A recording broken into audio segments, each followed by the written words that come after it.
Hi friends, welcome to Indhu's kitchen. இன்னைக்கு நம்மளோட கிச்சன்ல சப்பாத்தி பூரியோட தொட்டு சாப்பிடுற மாதிரி ரொம்ப டேஸ்டான ஒரு டிஃபரண்டான வெங்காய தொக்கு எப்படி செய்யறதுன்னு பார்க்கலாம். இத பார்க்கிறதுக்கு முன்னாடி Indhu's kitchen-ஐ subscribe பண்ணாதவங்க subscribe பண்ணிட்டு கூடவே bell button-ஐயும் click பண்ணி ஆல்ங்கற பட்டனையும் click பண்ணிக்கோங்க. அப்போதான் நம்ம போற வீடியோஸ் எல்லாமே உடனே உங்களுக்கு நோட்டிஃபிகேஷன்ல வரும். இப்போ இந்த வெங்காய தொக்கு செய்யிறதுக்கு ஃபர்ஸ்ட் ஒரு விழுது அரைச்சுக்கணும். அதுக்கு ஒரு மிக்ஸி ஜார்ல 3 மீடியம் சைஸ் தக்காளியை ரஃப்பா கட் பண்ணிட்டு சேர்த்துக்கலாம். இது கூட 1/2 இன்ச் அளவு இஞ்சி 7 பல்லு பூண்டு சேர்த்துக்கலாம். கூடவே 2 கிராம்பு 1/2 டீஸ்பூன் அளவு சோம்பு 1/2 டீஸ்பூன் அளவு சீரகம் சேர்த்துக்கலாம். இதில் இப்போ 2 டீஸ்பூன் அளவு குழம்பு மிளகாய் தூள் சேர்த்துக்கிறேன். உங்ககிட்ட குழம்பு மிளகாய் தூள் இல்லை அப்படின்னா நீங்கள் 1 டீஸ்பூன் அளவு தனி மிளகாய் தூள் 1 டீஸ்பூன் அளவு மல்லித்தூள் சேர்த்துக்கோங்க. குழம்பு மிளகாய் தூள் ரெசிபியோட வீடியோ நம்ம சேனலில் ஏற்கனவே போட்டிருக்கோம். லிங்க் டிஸ்கிரிப்ஷன் பாக்ஸில் இருக்குது. உங்களுக்கு விருப்பம் இருந்ததுன்னா செக் பண்ணி பாருங்கள். இது கூட 1/2 டீஸ்பூன் அளவு காஷ்மீரி மிளகாய் தூள். இது ஆப்ஷனல் தான், கலருக்காக தான் நான் சேர்த்துக்கிறேன்.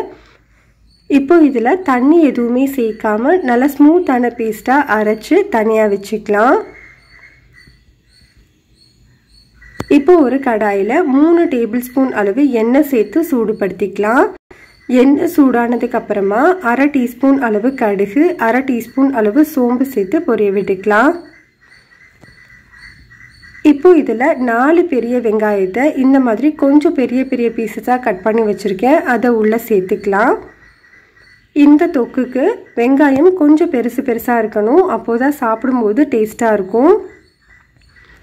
வெங்காயத்தை 2லேருந்து 3 நிமிஷத்துக்கு நல்லா வதக்கி விட்டுக்கோங்க. எண்ணெயில் இந்த வெங்காயம் வதங்கும் போது தனித்தனியாக வந்துடும். சாப்பிடும்போது ரொம்பவே நல்லா இருக்கும். 3 நிமிஷத்துக்கு அப்புறமா நம்ம அரைச்சி வச்சிருக்கிற விழுதை உள்ளே சேர்த்துக்கலாம். ஸ்டவ்வை லோ டு மீடியம் ஹீட்டில் வச்சுட்டு இந்த மசாலாவோட பச்சை வாசனை போகிற வரைக்கும் நல்லா வதக்கி விட்டுக்கோங்க. பச்சை வாசனை போனதுக்கு அப்புறமா மிக்ஸி ஜார் கழுவிட்டு இதில் 1/2 கப் அளவு தண்ணி சேர்த்துக்கலாம். தண்ணி சேர்த்து நல்லா மிக்ஸ் பண்ணி விட்டுக்கோங்க. இப்போ இந்த தொக்குக்கு தேவையான அளவு உப்பு 3/4 டீஸ்பூன் அளவு தூள் உப்பு சேர்த்துக்கிறேன்.